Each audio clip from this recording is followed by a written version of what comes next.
A Deus, louvado seja o Senhor. Nós estamos em uma série, né, igreja? Eu sempre esqueço a série que nós estamos. Quem lembra? Alguém será que me lembra dessa série que nós estamos aí já? Hoje é a nossa quarta ministração sobre essa série. Alguém lembra?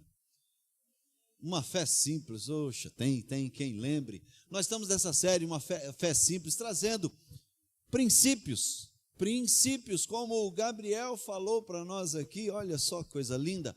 Princípios que norteiam a nossa fé, que fortalece, que realmente nos dá segurança, que nos livra da acusação e que nos faz caminhar livres, como deve ser todos aqueles que foram encontrados pelo amor de Deus, pela graça do Senhor.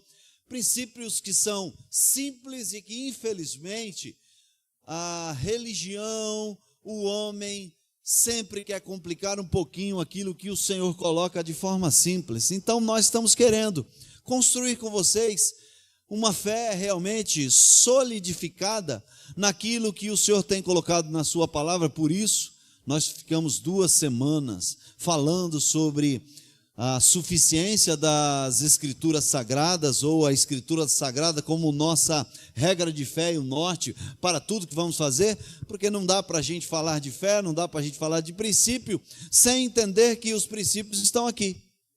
É aqui que estão os princípios.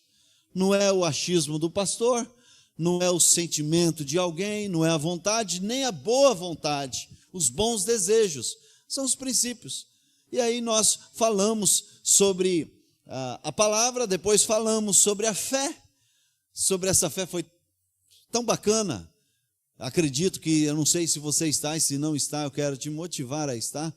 As mesas foram tão bacanas, eu participei de uma mesa tão linda falando sobre a fé, tão motivadora, tão transformadora para as nossas vidas. Eu diria que foi uma das mesas mais lindas que eu já participei de todo esse tempo que nós estamos com célula, falando justamente sobre uma coisa mais simples e mais importante da nossa vida: a fé. A fé e mais nada. A fé suficiente para nos salvar. A fé que nos livra realmente de querer fazer coisas para alcançar Deus. E eu estou reforçando isso, trazendo a importância, gente, como tem sido importante essas mesas. Essas mesas não é para a gente comer pão, essas mesas não são para a gente banquetear com os banquetes da carne e do natural, embora sempre tenha essa mesa. É para nós fortalecermos o entendimento daquilo que o Senhor tem falado em nosso coração e podermos completar um ao outro com aquilo que o Senhor tem revelado, e tem sido tão bacana. Então, o alvo, um pouquinho daquilo que nós temos falado sobre a fé, sobre uma fé simples, é esse entendimento. E a gente traz um pouquinho o entendimento do reformador Martinho Lutero, não tendo uma devoção ou uma idolatria à pessoa dele, mas a importância do que foi a reforma para a igreja. Afinal, a reforma é justamente isso.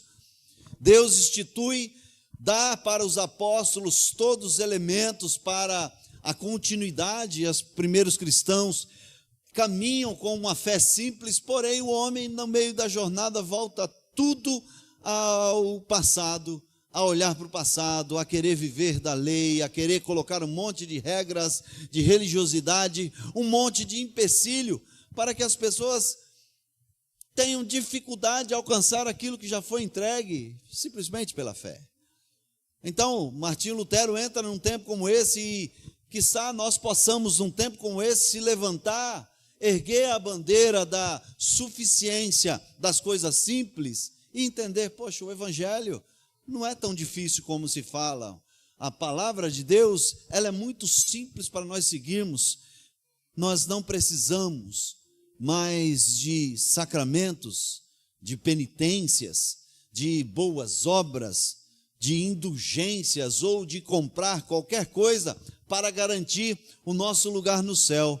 A fé é suficiente para nós alcançarmos isso. E Martinho Lutero entra justamente num momento como esse, e até essa semana eu, estudando um pouco sobre, eu peguei uma frase dele que para mim é bem importante, e ela entra para aquilo que eu quero trazer para nós.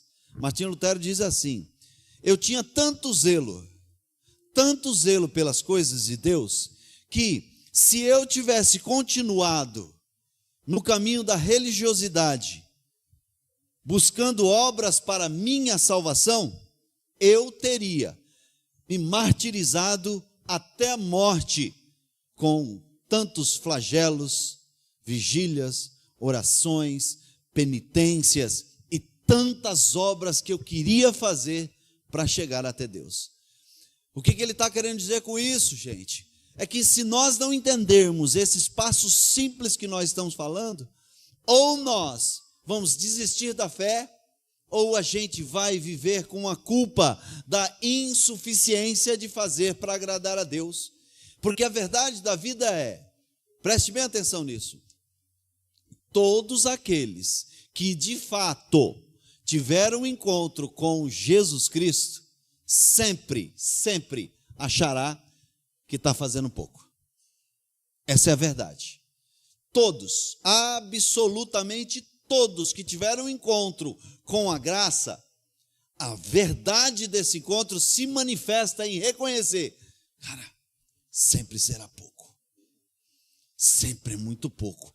Porém, a falta do entendimento pode nos colocar no lugar de eu tenho que fazer mais para alcançar, eu tenho que fazer mais para merecer, eu tenho que buscar mais, ou até chegar ao ponto de eu desisto, é muito difícil para mim.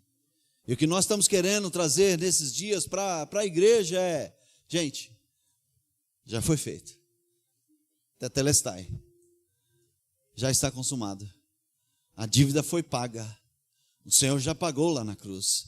Nós só temos uma coisa na vida, entender o que já foi feito por nós e saber, diante do que já foi feito, como é minha vida a partir de agora, o que muda para mim a partir de agora. Então eu quero que você, se for possível, abra em Efésios capítulo 2, eu vou ler do versículo 1 ao 10, e o tema que nós vamos desenvolver hoje é somente a graça, ou eu preferia, o tema é esse, mas para a gente ter o entendimento, essencialmente,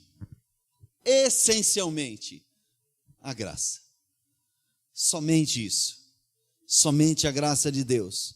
É entender essa obra que é sim um escândalo aos olhos dos justiceiros. A graça é um escândalo. Talvez o maior escândalo da Bíblia é a obra da graça por intermédio de Jesus Cristo. E isso foi a grande luta que Jesus Cristo teve com os fariseus hipócritas, que queriam colocar peso para o seu povo. Essa foi a grande dificuldade. Quando nós olhamos a graça, nos faz lembrar Jesus Cristo. Você consegue, chega aqui comigo, Jesus Cristo no Sermão da Montanha, diante de uma multidão acostumado com uma pregação de leis que você tem que fazer, e aí de repente alguém fala, ele vai falar para quem é o reino de Deus. De repente tem aquela comunicação, o mestre hoje vai anunciar para quem é o reino de Deus, e de repente Jesus Cristo ele começa, o reino de Deus é para os pobres de espírito. Você consegue imaginar os fariseus, os doutores da lei? Cara, como assim, cara? Que pregação é essa? E aí ele vai, não, o reino de Deus é para os que choram. O reino de Deus é para os humildes. O reino de Deus é para os que têm fome e sede de justiça. O reino de Deus é para aqueles que entendem o que é a misericórdia. Os reinos de Deus são para os puros de coração, para os pacificadores. O reino de Deus é para aqueles que são perseguidos por causa da minha justiça. O reino de Deus é para os caluniados. Nós entendemos, gente. Se nós colocamos o coração no entendimento do que é a graça, nós vamos perceber realmente, é algo escandaloso, completamente diferente e incompreensível. Afinal, sabe uma frase da graça que é real? Não é justo.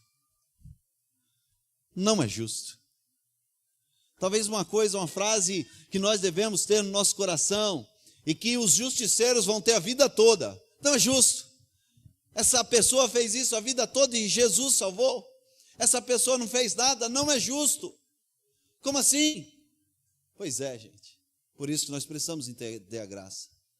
Porque certamente aqueles fariseus religiosos nunca vão se conformar com Jesus na cruz, olhando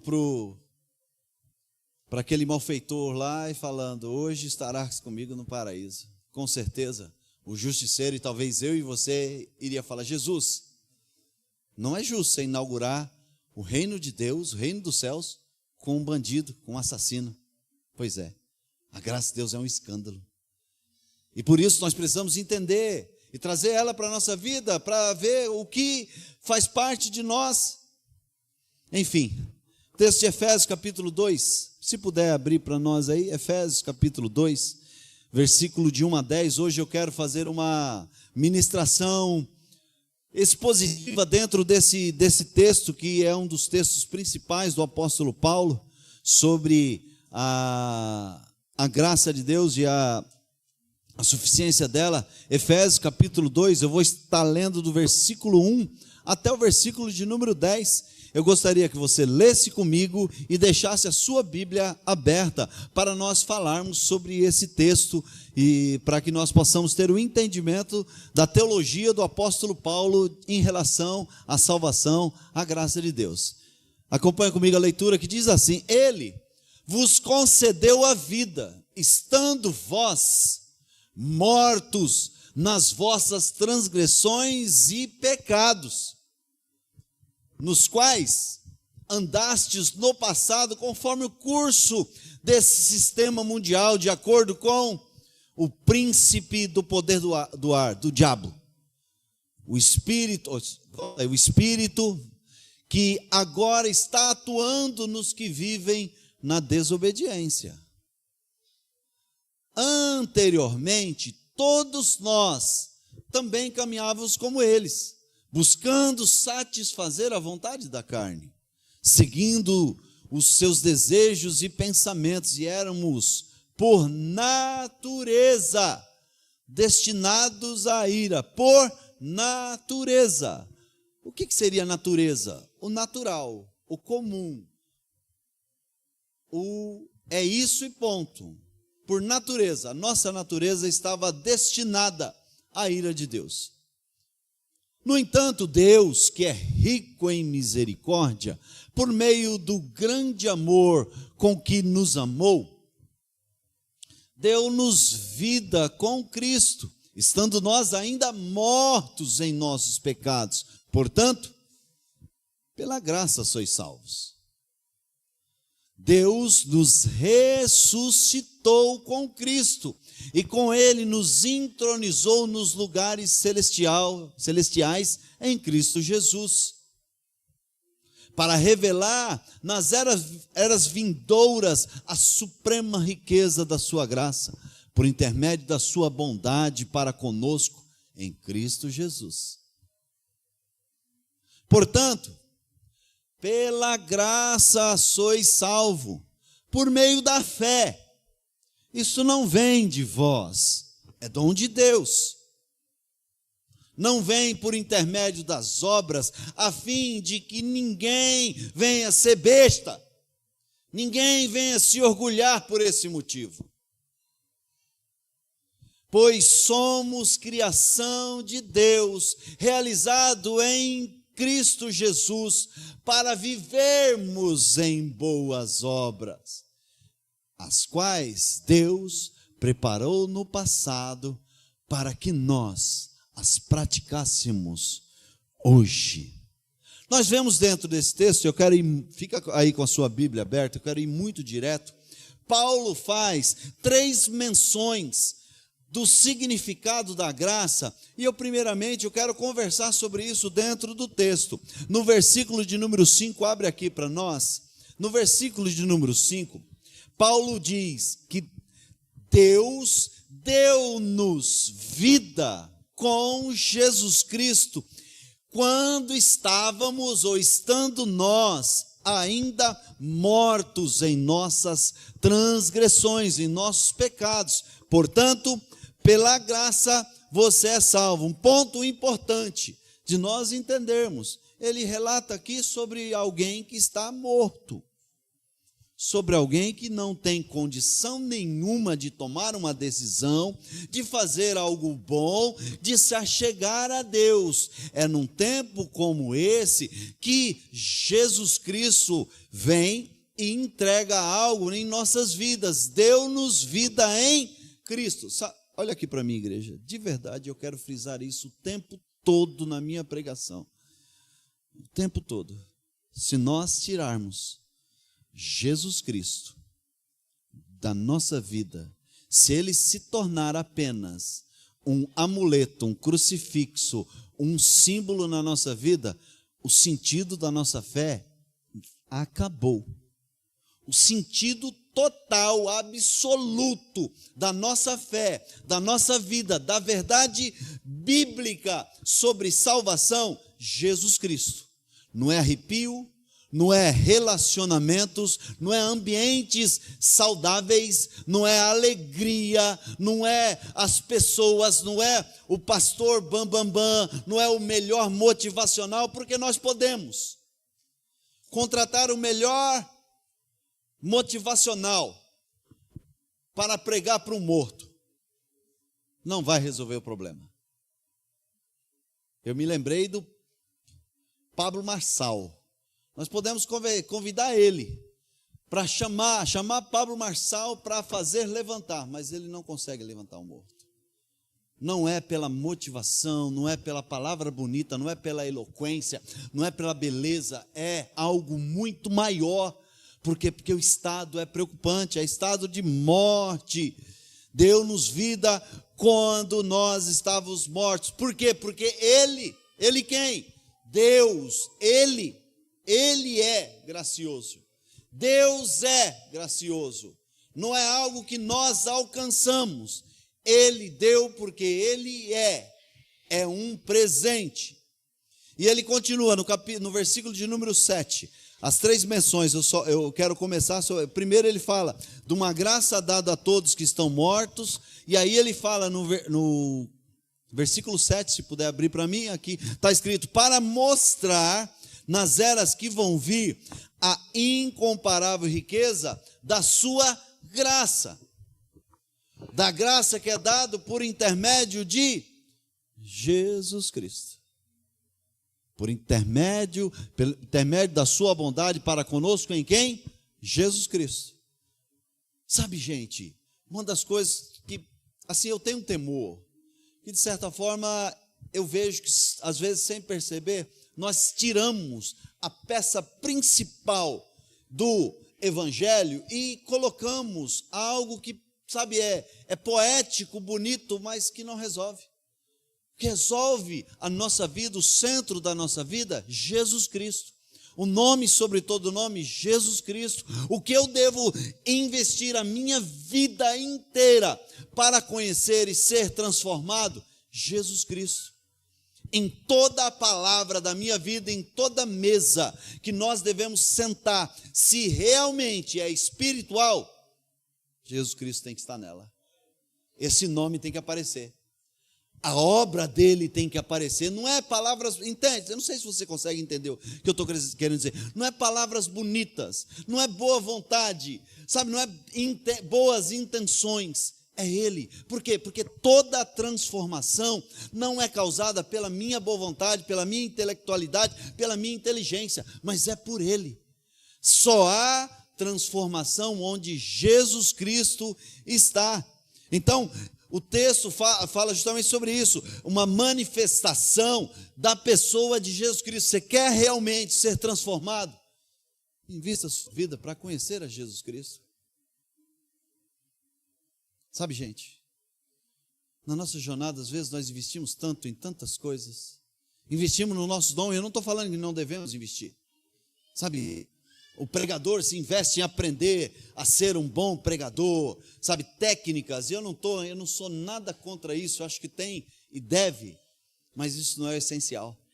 Lembra que eu falei na primeira ministração, a questão é, o que Deus está nos chamando é para aquilo que é essencial. Tem coisas que têm o seu lugar de importância, mas não é essencial. Sabe, um músico um pregador, um diácono, uma pessoa que trabalha em qualquer lugar que seja no reino de Deus, o que importa, o que deve importar para ele é o quanto ele investe em conhecer Jesus Cristo. Não é quanto ele investe na técnica oral, não é quanto ele investe em aprender a técnica do seu instrumento, é quanto ele investe em conhecer aquele que é a manifestação da graça de Deus, e ele é Jesus Cristo, a manifestação da graça de Deus. Quer conhecer a graça? Conheça Jesus Cristo. Quer ser pleno na graça de Deus? Conheça Jesus Cristo. E o texto fala exatamente isso: conheça Jesus Cristo. Enfim, nós vamos perder a manifestação do que é de fato a graça quando o nosso olhar é desviado do olhar para Cristo. Eu acho que você vai me entender. E talvez você, como eu, já passou por isso. Perdemos o entendimento do que é a graça quando deixamos de olhar para Jesus Cristo e começamos a olhar para o marido, para a esposa, começamos a olhar para o pastor, para o irmão, para as pessoas, para a igreja. A igreja do Senhor está perdendo o propósito de existir, porque o sentido da igreja é graça. E nós só vamos entender o que é essa graça olhando para Jesus. Enquanto nós estamos olhando para as crises, para os problemas, para as pessoas, nós se tornamos condenadores condenados. Porque de verdade, eu parei de olhar para Cristo, eu vou ver desgraça. Porque fora Jesus Cristo, desgraça. E aí, condenação. Você merece, você não merece. Eu começo a olhar a partir do meu ventre, da minha vontade, do meu sentimento. Eu me torno um condenado condenando. E a graça é esse escândalo, que é um condenado falando para o outro que nós somos irmãos, nós somos salvos, porque nós não fizemos, foi Ele que fez por nós. Afinal, separou-se da graça, estamos todos condenados. Versículo 8, se puder abrir aí, aqui para nós, ele fala assim: pois vocês são salvos pela graça, por meio da fé, mas isso não vem de você, isso é dom de Deus. Esse dom que o texto coloca é o dom no sentido de presente, é um presente que Deus te deu. Não fique besta por isso. Você não fez nada. Se for por algo que você faz, você não vai merecer. Sabe, gente, a coisa mais terrível da nossa vida, a oração mais terrível que nós podemos fazer é: Senhor, faz justiça comigo.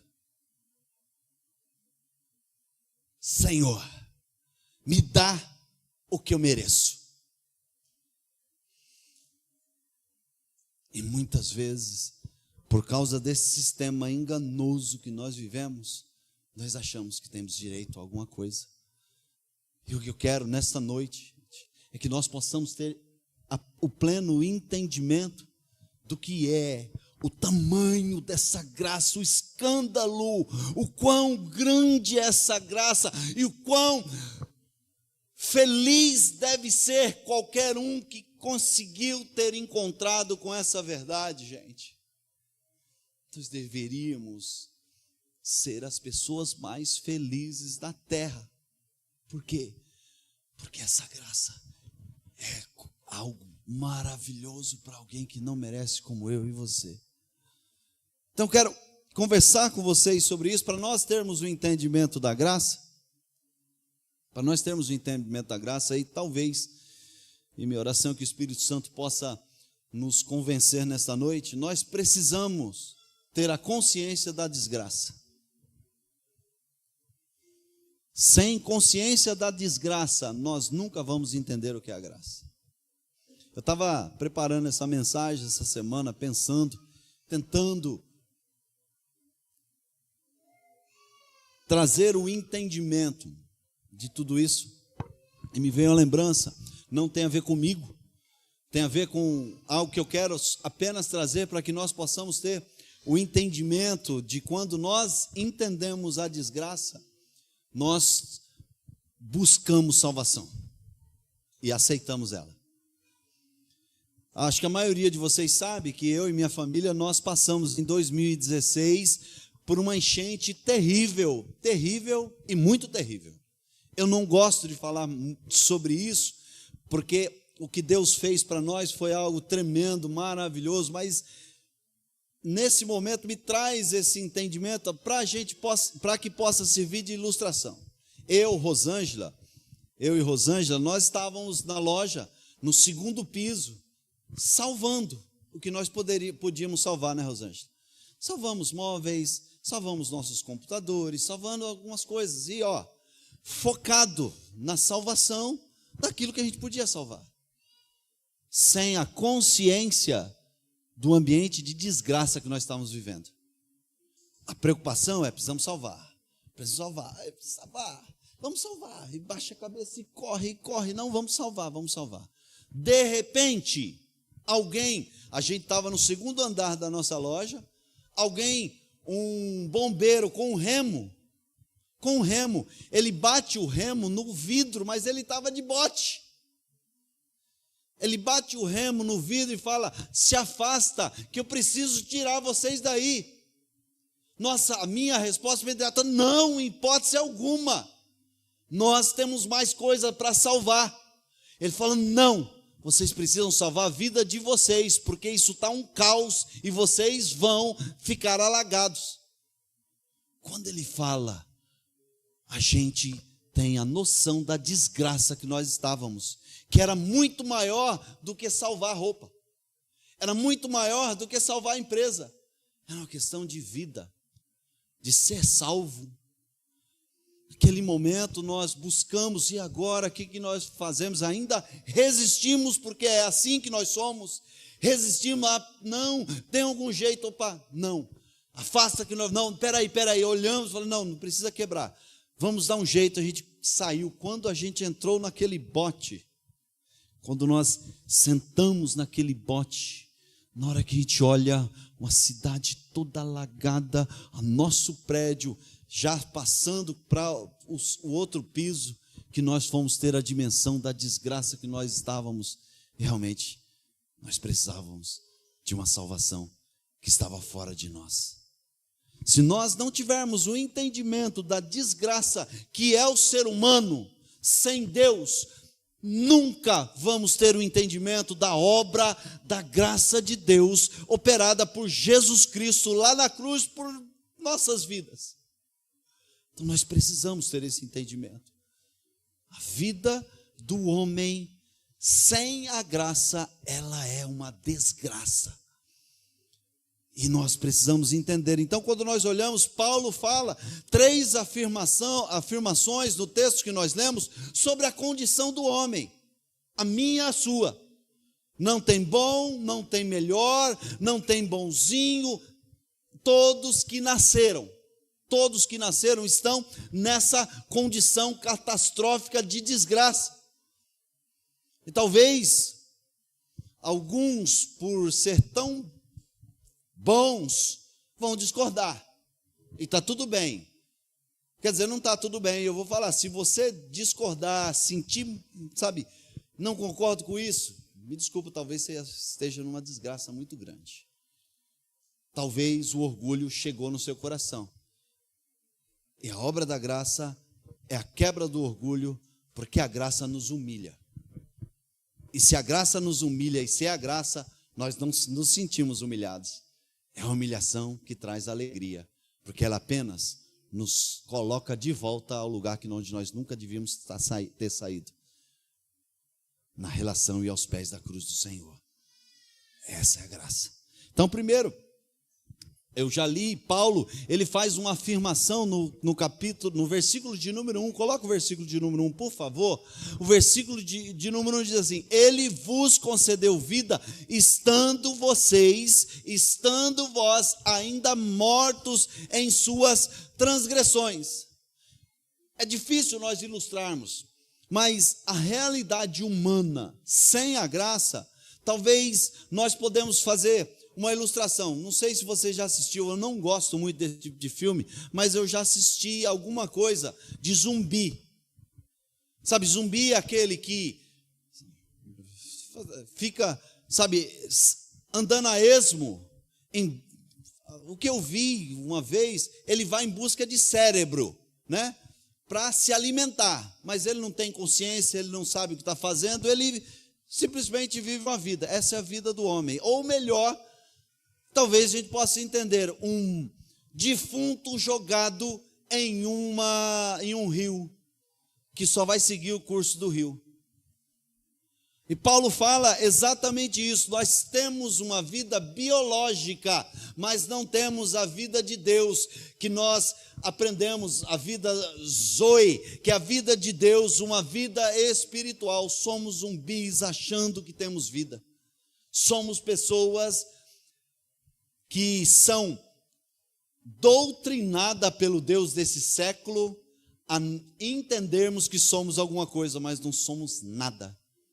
Porque o principal da nossa vida nos falta, que é Deus, que é realmente a parte de Deus. E não adianta, um morto não adianta estímulos motivacionais. Sabe, no meu modo de olhar, interpretando isso, é como, sabe, a graça, quando chega na vida de uma pessoa, é tipo, eu estava morto, andando em um rio, que o destino final desse rio era o inferno, e de repente, Deus me ressuscitou e eu acordei e falei, cara, eu não posso mais nadar com a maré. Agora eu preciso nadar contra a maré. Não vai ser fácil. Continuo não conseguindo sozinho, mas o mesmo que me ressuscitou me capacita a nadar contra a maré. Quem está me entendendo, gente? Está me entendendo o que é essa graça na nossa vida, esse poder operando de fato na nossa vida? Outro ponto que Paulo alerta é: éramos escravos. Então, e muitas pessoas hoje, mais do que nunca, a nossa geração, desde quando eu sou jovem, a grande fala da nossa geração é a tal da liberdade. Eu quero liberdade, eu quero ser livre. A batalha da humanidade é ser livre, mas a verdade bíblica sobre isso é: todos são escravos. O texto que Paulo usa no versículo 2, pode abrir para nós o versículo 2 para nós aí. No final do 1, abre o 1 só para a gente ler o final. O 1, no final, o texto diz: Ele vos concedeu vida, estando vós mortos em quê? Pecados e transgressões. Pecados e transgressões, o 2 agora, nos quais andastes no passado conforme o curso deste sistema mundial, de acordo com o príncipe do poder. Sabe, eu não gosto, vocês sabem disso, eu não falo sobre o diabo em minha pregação, não atraio, não chamo, não invoco, porque ele é um derrotado por Jesus. Mas a verdade da vida é: existe um que domina esse século e que escraviza todos aqueles que resistem àquele que pode mudar a nossa vida. Existe um controle. E a menos que algo mude, a verdade da vida é: ou você é encontrado pela graça e por causa disso você é escravo do Senhor, e a partir daí o seu desejo é apenas e somente fazer a vontade de Deus, ou com todo senso de liberdade, eu faço o que eu quero, eu faço as minhas escolhas. Você é apenas uma escolha de um inimigo de Deus que trabalha nesse sistema. Pastor, eu faço o que eu quero, está tudo bem. Mas no fundo, você faz o que o Deus desse século quer que você faça, porque o Deus desse século cegou o entendimento. Deus desse século cegou. E muitas vezes nós fazemos achando que estamos fazendo nossa vontade, mas somos apenas uma marionete do Deus desse século, achando que estamos fazendo. Porque a maior liberdade da vida é falar não para Ele. Falar não para as coisas desse sistema. A maior liberdade da vida é mudar de rumo onde todo mundo está indo para cá e você caminhando para cá. E todo mundo apontando, você vai, aqui está todo mundo indo. Aí eu saí desse sistema. Agora meu sistema é outro. Agora meu rei é outro. Nós estamos indo para cá e eu estou voltando para casa. Eu estou voltando para o lugar onde Deus preparou para mim desde a fundação dos séculos. Eu estou voltando para o lugar onde Deus tem nos chamado. Porque sabe qual é a maior ódio do Deus desse século com os filhos de Deus? Que nós, ainda que de forma meio que como um vidro quebrado, nós ainda refletimos a imagem de Deus. O diabo olha para nós, mesmo com as nossas falhas e com nossos erros, e ele morre de ódio, porque ele olha para Bia e vê na Bia, ainda que meio figurado, sabe, meio assim, embaçado, mas ele vê a imagem de Deus nela, e ele quer destruir tudo que é a imagem de Deus nela, para que ela continue a vida de escravidão, sabe? Então nós temos um adversário que vai lutar o tempo todo, te tirando de qualquer lugar onde você vai ser transformado, para manter você nas mãos dele. Cuidado. Por isso nós falamos, cuidado com o seu sentimento, cuidado com os gostosinhos, cuidado com aquilo que é bom, cuidado com o que agrada o seu coração, que pode ser apenas o diabo preparando o caminho para te tirar do lugar de transformação, para que você continue apenas seguindo o Deus desse século, Deus desse curso.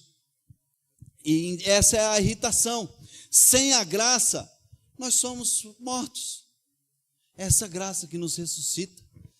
Sabe, quando eu fazia teologia, faz um tempo, eu lembro que uma das ilustrações eu não lembro de quem é, mas que assim, me chamou bastante atenção, a salvação, a graça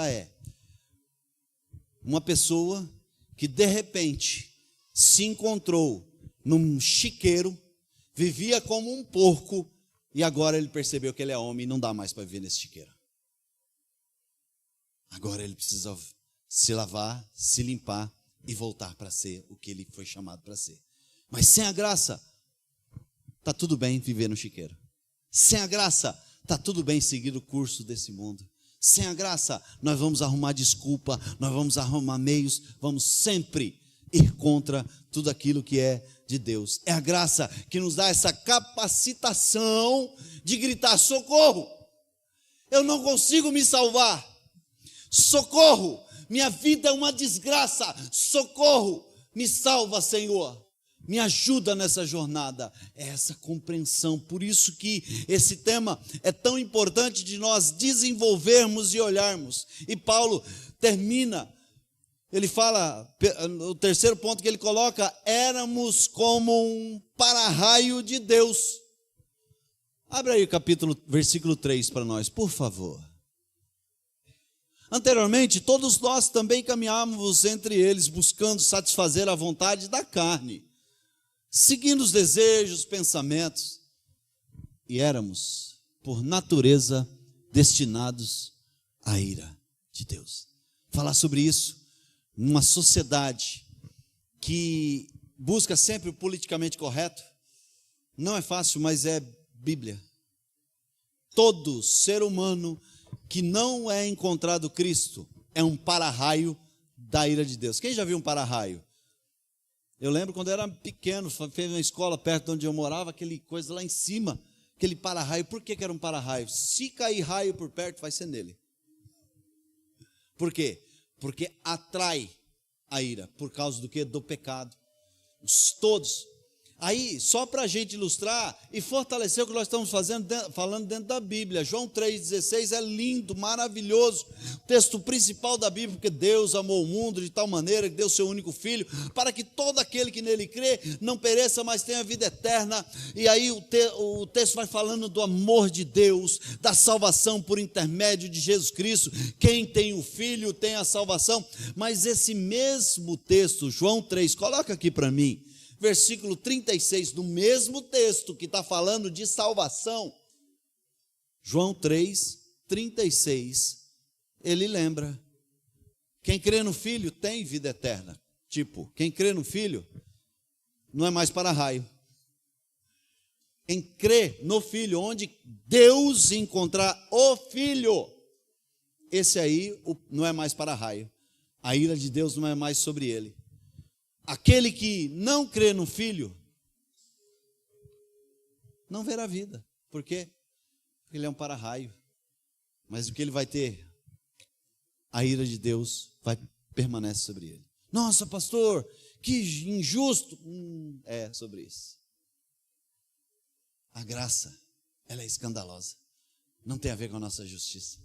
Tem a ver com a justiça de Deus. Mas vamos pensando aqui um pouquinho, falando sobre isso, sobre injustiça.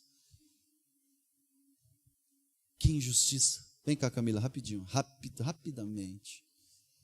Se o Guilherme estivesse aqui, eu ia chamar o Guilherme, tá? Mas que justiça tem de Johnny pecar, fazer tudo errado, e eu ter falado de Johnny: se você pecar, você vai morrer?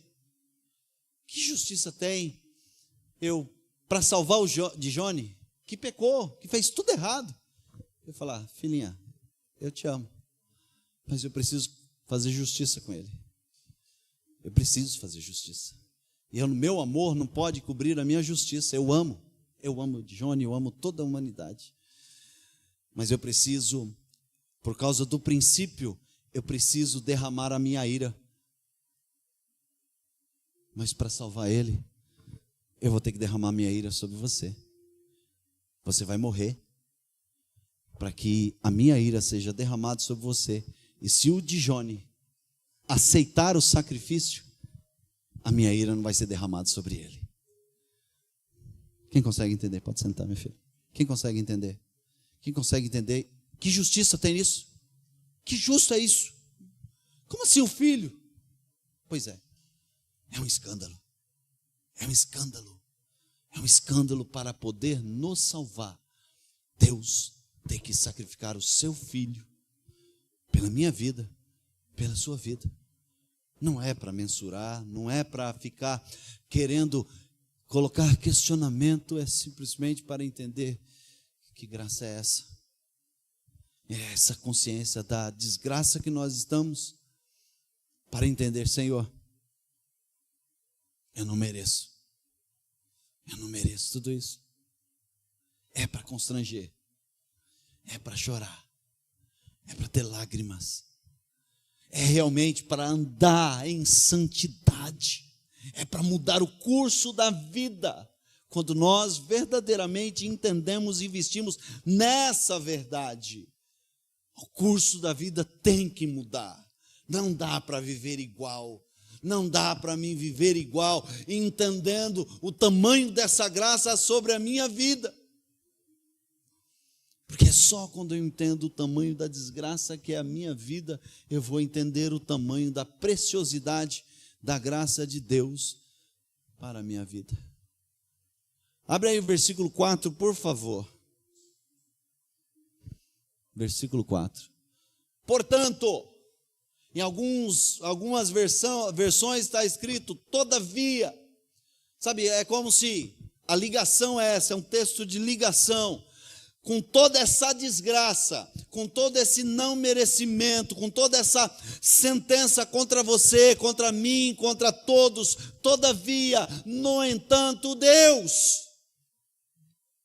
Entenda, igreja, não é eu, nunca pode ser eu, nunca pode ser a minha vida, nunca pode ser algo que eu fiz, com toda essa desgraça. Portanto, Deus, que é rico em misericórdia, que é rico em amor, por seu grande amor, Deus nos amou. O 5, por favor. E deu-nos Cristo, deu-nos vida em Cristo, estando nós ainda mortos em nossos pecados. Portanto, pela graça sois salvos. Apesar de tudo isso, apesar de eu entender que eu não mereço nada, portanto, Deus deu por minha vida. Nunca pode ser eu, gente. Nunca pode ser algo que eu fiz. Entenda, olha aqui para mim. Na sua jornada algo vai acontecer. Bênçãos vão chegar, mas nunca é eu. Sempre é Deus. Entenda, igreja, nós precisamos entender que por mais que eu tenha algum testemunho, não é eu. Foi Deus que fez. Quantas vezes, preste atenção nisso, gente. Quantas vezes coisas boas acontecem na nossa vida e nossa pregação se torna algo que parece que você fez. E o coração se coloca no que aconteceu. Vou falar para exemplificar.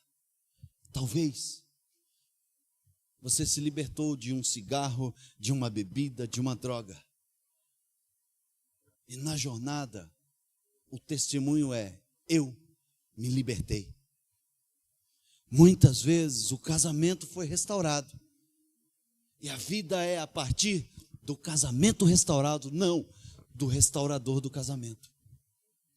O testemunho não é o Deus que foi capaz de restaurar um casamento apesar de mim.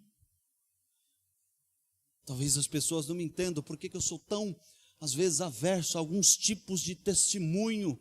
Por quê? Porque o eu aparece. Parece uma concorrência de quem Deus tem privilégio. Nunca é eu.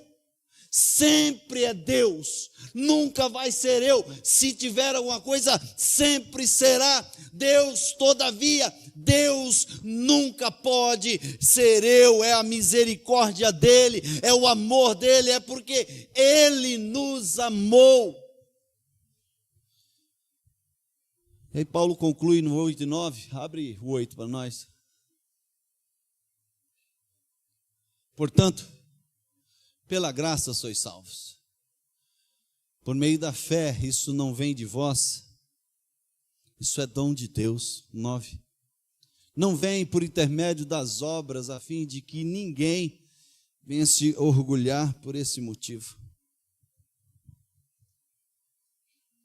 Sabe, igreja, a verdade da vida é que no final ninguém vai poder reivindicar nada. Quem entendeu a graça não reivindica nada. As nossas reivindicações é apenas uma distorção, uma falta de consciência do que é a graça. Porque no fundo, não existe nada que nós somos merecedores. Não existe uma obra que possa aumentar o que Cristo já fez por nós lá na cruz. Não existe nada que eu possa fazer que eu possa olhar e falar por causa disso. E às vezes eu tenho medo, igreja. Eu tenho. Pela falta da consciência da graça, eu vejo que muitas pessoas estão chegando, trilhando um caminho de que se Jesus Cristo demorar mais um pouquinho, eu não preciso mais dele. Porque eu estou ficando muito bom. Mas estou melhorando pra caramba. Não, você não está melhorando, você está se distanciando da cruz. Nós não estamos melhorando, nós estamos distanciando da cruz. Porque quanto mais distante da cruz, melhor eu acho que eu sou. Quanto mais perto da cruz, mais lixo eu acho que eu sou. Mais desgraçado eu acho que eu sou. Mais necessitado. Quanto mais perto da cruz, mais sai de dentro de mim: Senhor, me salva. Senhor, tem misericórdia de mim. Senhor, eu sou realmente um lixo. Se não for o Senhor, Senhor, eu dependo desta graça, eu dependo desse amor. Quanto mais perto da cruz eu estou, mais pecador eu me vejo e menos julgador eu sou. Quanto mais perto de Cristo eu estou, mais misericórdia eu tenho pelos meus irmãos, pela vida. Quanto mais perto de Cristo eu estou, mais consciência de que eu vivo, como Isaías no capítulo 6, que fala: ai de mim que sou um miserável pecador, homem de impuros lábios. que habita no meio do povo de impuros lábios. Mas o problema não é o povo de impuros lábios, o problema é meu lábio impuro. O inverso é real. Distante da glória, eu mereço. As pessoas deviam fazer melhor para mim. Ninguém me abraçou, ninguém me amou, as pessoas não fazem o que eu quero. Poxa, eu faço tudo certo e ninguém me dá nada. Ei, nós estamos distanciando da graça. Cuidado com os inimigos da graça, com os ladrões da graça. Agora, nesse momento, eu falo particularmente com crente. Com pessoas que encontraram ou que acreditam que encontraram a graça. Cuidado com os ladrões da graça. Primeiro ladrão da graça é a falta da consciência.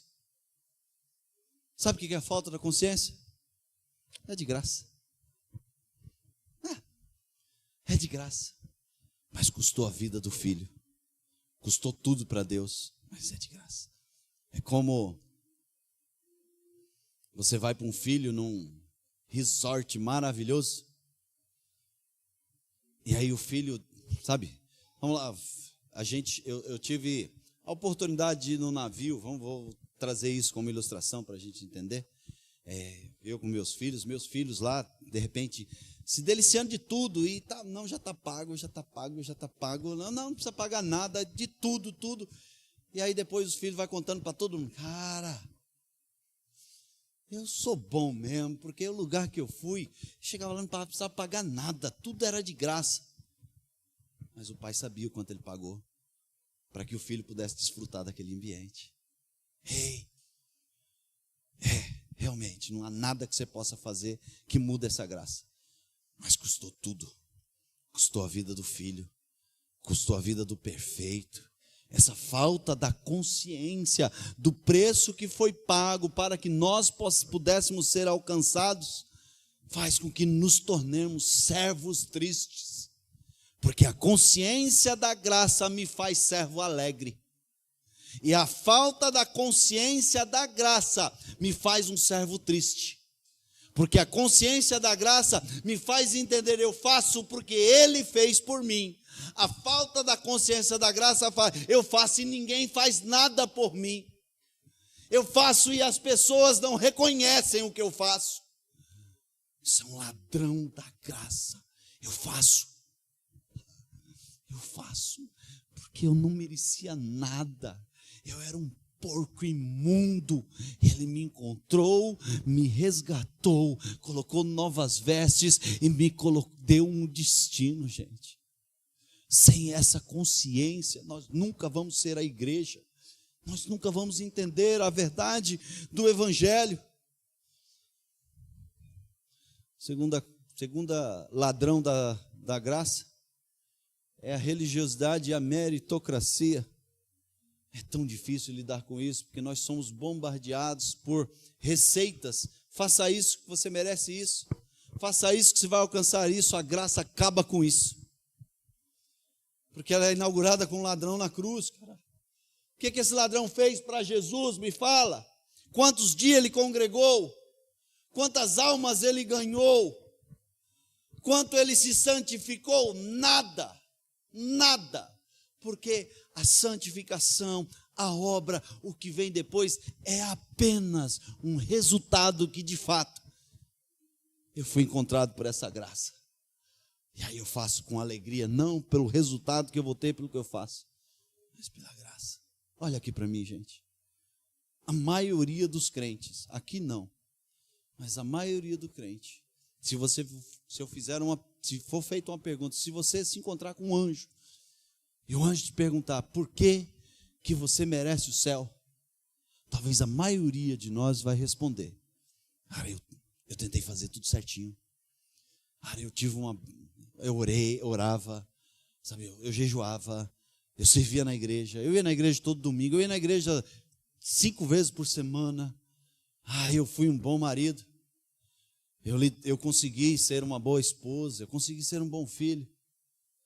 Mas nada disso nos coloca em lugar de merecimento, gente. Não é porque nós merecemos.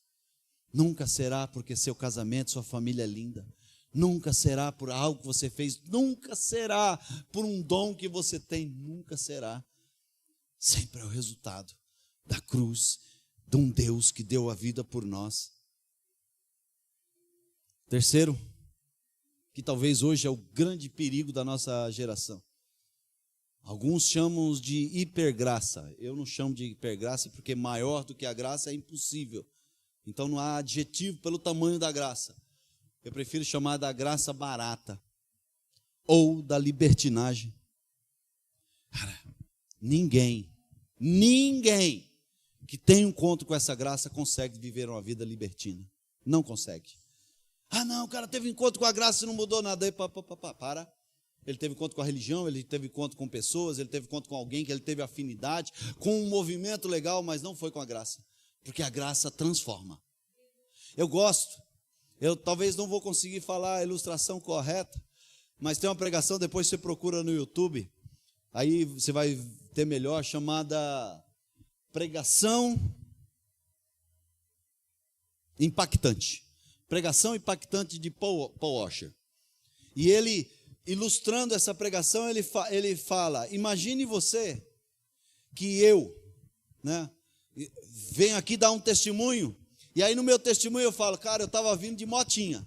Eu tô fazendo mais ou menos na minha forma de pensar. Eu estava na minha motinha, a maioria de vocês sabe que eu tenho uma motinha bem pequenininha, e na minha motinha estava eu e a Camila na garupa, eu vinha pregar e eu estava meio apressado, e por causa que eu estava apressado eu dei uma acelerada, mas num caminho, na estrada, um caminhão, daquele, que eu não sei nem o tamanho de tão grande que ele era, de repente esse caminhão se desgovernou, e esse caminhão veio de frente para mim, eu estava a 100 por hora, e esse caminhão deveria estar mais ou menos a 120 km por hora, e nós batemos de frente um para o outro.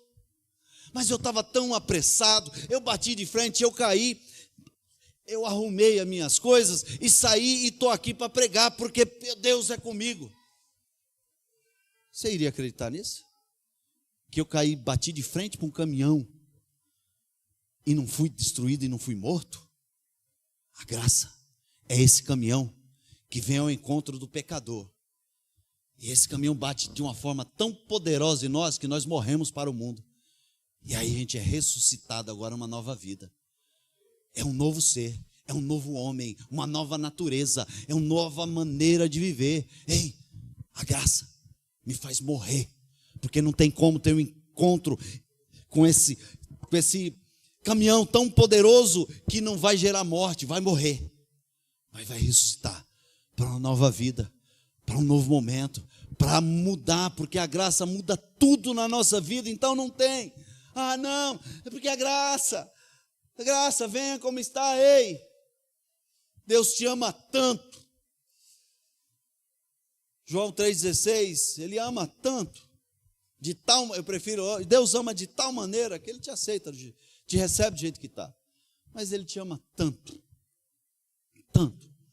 que Ele é incapaz de, depois de encontrar com você, deixar você ser a mesma pessoa. Ele vai te transformar. A graça nos transforma. Não seja um engano, tá? Não seja um engano. Se não mudou, se não tem desejo de mudança, me desculpa, você não encontrou a graça, porque a graça te transforma. A graça muda tudo, muda todos os sentidos da nossa vida, muda toda a razão da nossa vida. E eu não estou falando de perfeição, eu estou falando de desejo. Ah não, então quer dizer que todos que encontraram a graça são perfeitos? Não sei se são, eu não sou e eu não conheço nenhum que seja, mas todos querem fazer o certo, ainda que saiba. Eu contei uma coisa na célula, talvez você vai chocar, mas eu gosto de chocar. Eu falei, se amanhã, por alguma coisa, eu cometer um assassinato, eu não perco minha salvação. Nossa, pastor, como assim? Porque não foi por algo que eu fiz, foi porque Jesus Cristo fez para mim. Mas então quer dizer que se a pessoa mata, não tem problema? Não. Eu estou querendo dizer que jamais eu vou querer matar. Estou querendo dizer que jamais eu vou querer trair minha esposa. Eu estou querendo dizer que se eu fosse um jovem que alcançou a graça, jamais eu queria ter uma relação sexual fora do casamento. Eu quero dizer que se eu encontrei a graça, a minha vida, minha agenda, meu tempo, meu dinheiro, tudo mudou. Porque agora o meu desejo é que tudo seja para a glória daquele que deu a vida por mim. Ainda que eu erre, ainda que eu deixe de fazer, porque eu não posso, a graça não me faz um perfeito, ela me aperfeiçoa. Eu jamais vou querer por vontade própria fazer aquilo que desagrada aquele que deu a vida por mim. Quem está me entendendo? Você consegue entender isso? Essa é a graça, essa é a... pastor, se a gente falar isso, as pessoas vão pecar. Ei, se você sente vontade de pecar porque eu falei isso, não entendeu o que é a graça? Não entendeu. E que adianta a gente botar um fardo? Não, vamos colocar fardo nas pessoas para que as pessoas entendam. O que adianta? Se ela não teve a graça, que adianta eu colocar um monte de regra? Quem precisa de regra é quem não encontrou a graça. Quem encontrou a graça já tem a regra aqui dentro do coração, porque o Espírito Santo, ele me convence daquilo que é pecado. E eu quero fugir de tudo isso. E aí Paulo termina falando, versículo de número 10, pode abrir para nós aí. Desculpa, eu estendi um pouquinho a ministração, mas é um dos temas mais importantes da nossa vida. A graça modifica a nossa agenda. E a partir da graça, agora nós podemos falar de obra. Pois, por causa da graça, agora nós somos criação de Deus. Por quê? Por causa da graça. Realizada em quem? Jesus Cristo. Para vivermos em boas obras, nas quais Ele preparou. Nunca tem a ver comigo, nunca tem a ver com o que eu faço, tem a ver com o que Ele fez por mim. E a partir daí, tudo mudou. Tudo mudou, gente. É essa graça. É isso que está aí a todo tempo disponível para a nossa vida. É isso que muitas vezes a religião tira da gente, esse entendimento, e coloca um monte de você precisa. Não, você precisa de Jesus Cristo. Você precisa de, dentro do princípio da palavra, confessar a Jesus Cristo. Se essa graça mexe o seu coração, você precisa de confessar a Ele como seu Salvador da sua vida. Pastor, eu sou bonzinho, Deus vai ter misericórdia de mim. Ele já teve misericórdia de você entregando Jesus Cristo. Na sua bondade não serve de nada para Deus. A sua confissão de Jesus Cristo atrai Cristo para você. E aí Deus não vai mais ver você. Porque o único lugar onde Deus não vai acender sua ira é onde Ele encontrar o seu Filho, Jesus Cristo. Quem tem o Filho tem vida eterna. Quem não tem o Filho está guardado para a ira de Deus. Quem tem um filho tem tudo. Por isso que Jesus Cristo é o centro de tudo. Se coloque de pé, quero chamar o Ministério do Louvor para vir aqui. Nós encerrarmos.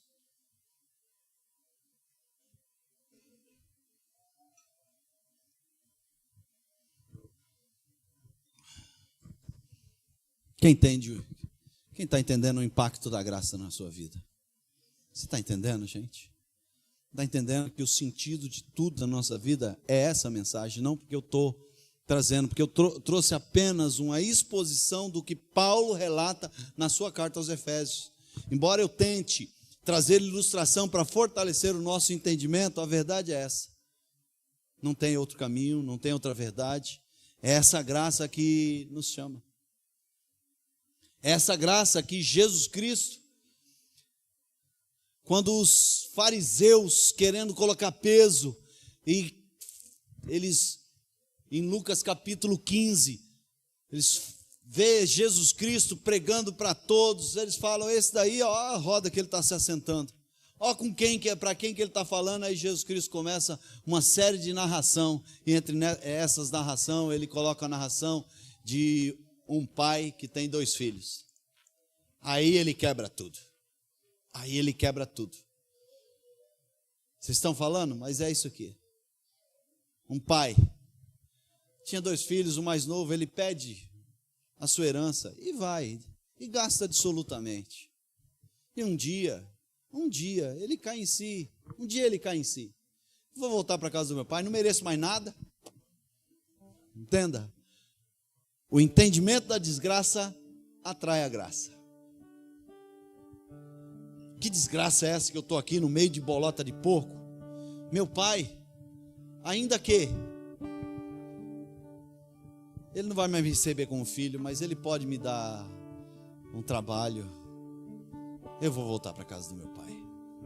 Eu não mereço, mas eu vou voltar para a casa do meu pai.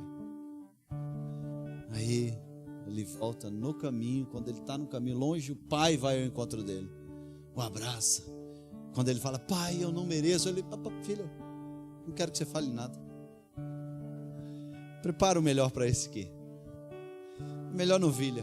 Uma roupa diferenciada que identifique ele como meu filho, não como servo. Prepara um anel. Prepara uma sandália. Que meu filho era morto e ele voltou. O filho mais velho olha e fala, não é justo. Não é justo. O cara fez tudo errado. O cara gastou tudo, pecou tanto que quis e agora volta só porque voltou. O pai acolheu? É. Porque o pai está de braços abertos para acolher todos aqueles que entendem realmente a desgraça que é a vida. A minha pergunta, onde nós estamos nessa parábola hoje, nesse momento? Talvez você possa ser esse filho que pecou, que talvez até tentou ter uma vida, mas no fundo você sabe que desgraça é essa. Quer dizer que o pai continua de braços abertos para te acolher e te dar uma nova jornada. E ele não está para julgar o que você fez. Ele está apenas para te entregar o que foi feito lá na cruz, pela graça.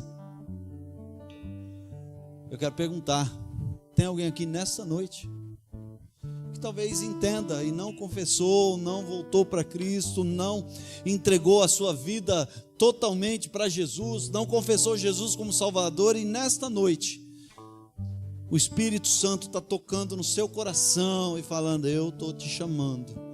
Acabou esse tempo de morte, eu quero agora te dar vida. E está te chamando a dar um passo. Tem alguém que quer entregar a vida para Jesus nessa noite? Se tem, levante sua mão. Tem alguém que quer entregar sua vida para Jesus e sair da morte e receber vida? Tem alguém?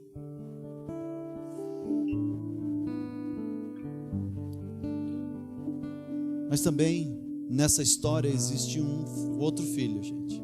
Nós não podemos deixar de falar desse outro filho. O filho estava na casa do pai.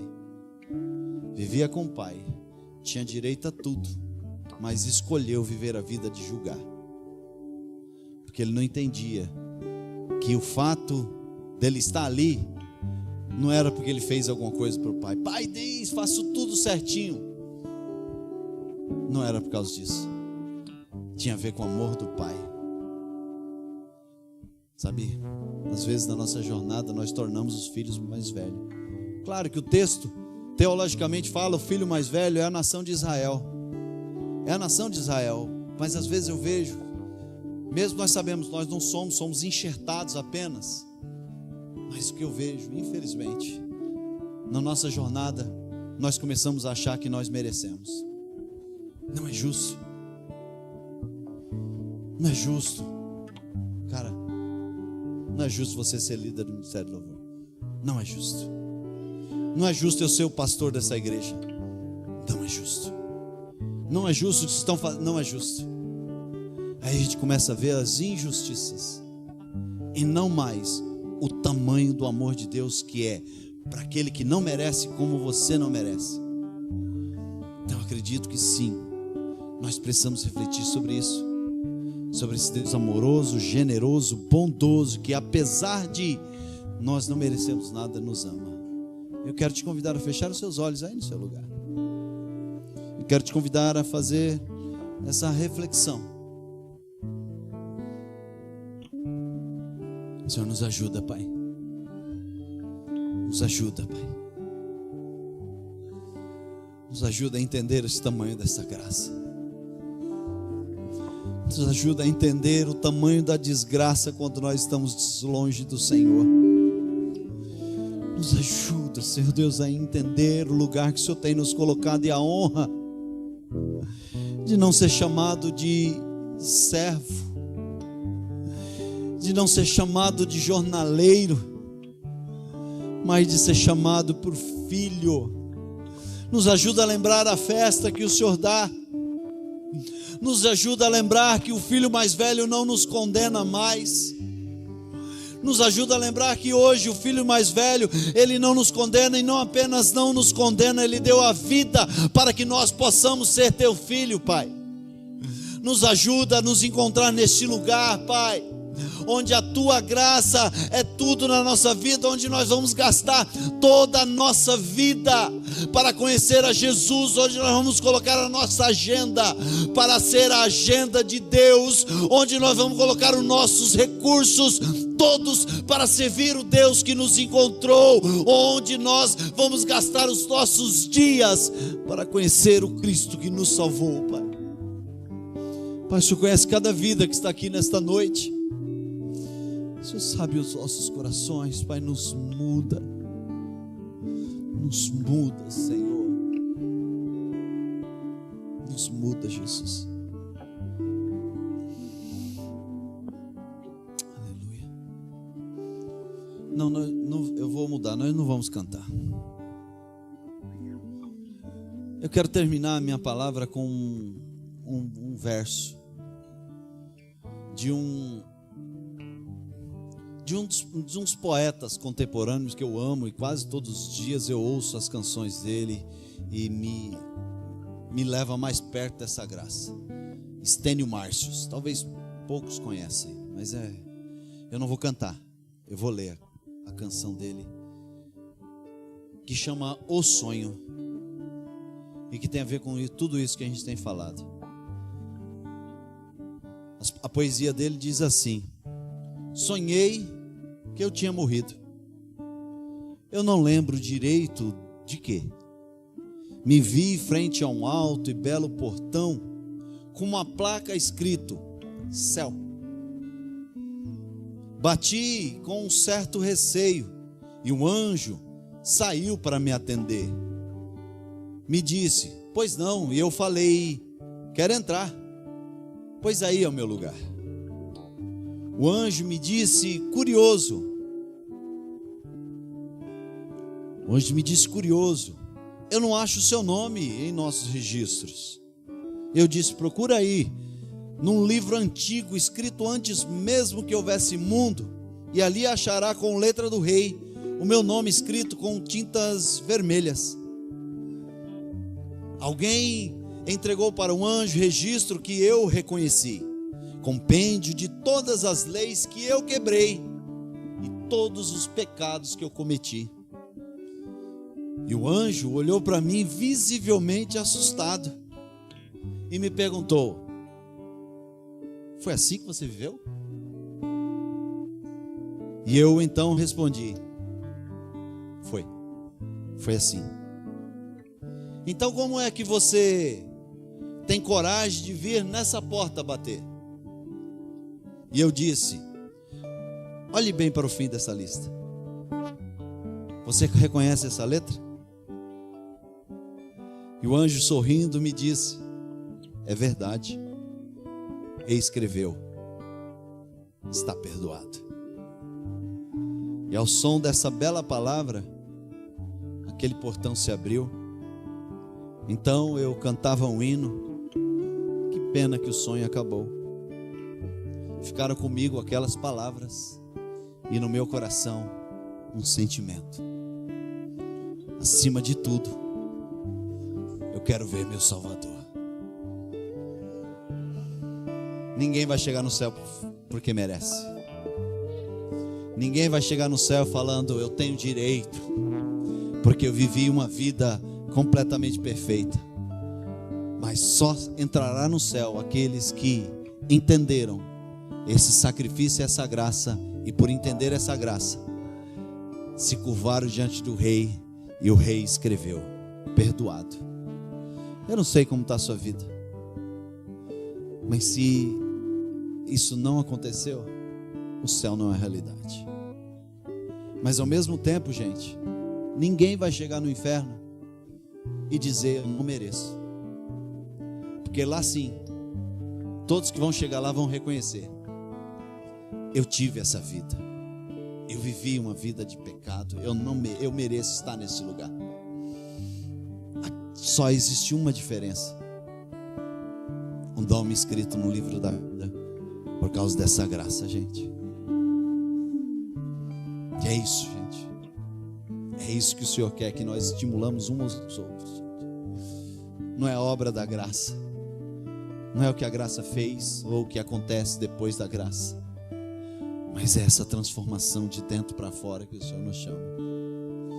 Que Deus nos conceda misericórdia e nos levante para viver essa graça, derramar essa graça, anunciar essa graça e apresentar essa graça. Que Deus abençoe. Aplauda o Senhor com alegria no seu coração.